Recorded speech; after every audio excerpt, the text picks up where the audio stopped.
Hey, I hope everybody's having a great, restful summer. I wanted to put out a short message and give y'all some more details about prayerful planning that's going to be coming out sometime in probably the next month.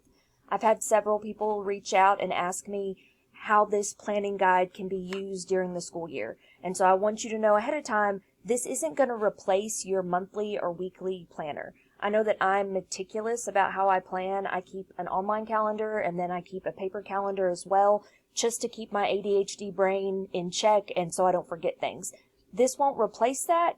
This will be used along with that to help you plan and think of things to better your kids and better your own practice. So I thought maybe it'd be a good idea to give you all a little sneak peek, let you see what it's going to look like so you'll know how you can use this next year as you start planning for the school year. So the book is laid out in 6 weeks. So when you first get in, there's some pre-work, which I'm not showing, but it's just ideas and things you need to think of and do to get ready for the school year. All of the resources attached to this book are on my webpage, and they're free, so you don't have to buy the book to get the resources. But if you have the book, the resources go along with it. And I'm adding resources as I go, but I work a full-time job, and so there's a lot that's still not there. So if you get on there and you get to look in and you're thinking, man, I really need a resource that would help with creating my groups or that would help with looking at my data, shoot me an email and let me know. I'd be happy to make some new stuff and put it out there. It's just kind of getting up when I have time to work on it. So this is the first 6 weeks. And again, each 6 weeks is formatted the same. So every 6 weeks we'll start with just a little information, little story, and then a prayer. And there's notes down here for you either to write your prayers for that 6 weeks or things that are on your mind, things you need to remember. And then it goes into the checklist. The checklist are items. These are things that if you've been teaching, you know you need to take care of. Just a reminder to get them done. And then again, for all of these different checkpoints, there's a resource connected to them on my webpage.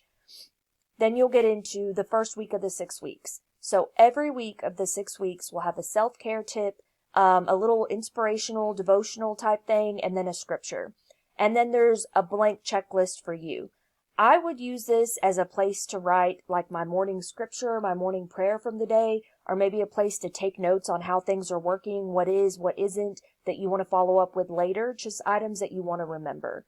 So you'll go through each week is formatted just like that. So this is week 1, week 2, 3, 4, 5, week 6, and then we get into the second 6 weeks. And all of it flows just like it did the first 6 weeks. So again, there'll be a little bit of information here, a prayer, a place where you can write your own prayers or goals for that 6 weeks, and then there'll be a list of things to remember.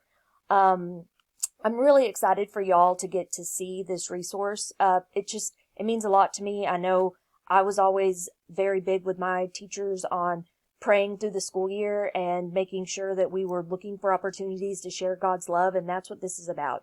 Everybody that is in education for a reason, and people are fleeing this profession, but we need you. And so this is a resource that will help you do better by your kids, but also help you remember and motivate you for why you're here, because our kids need you.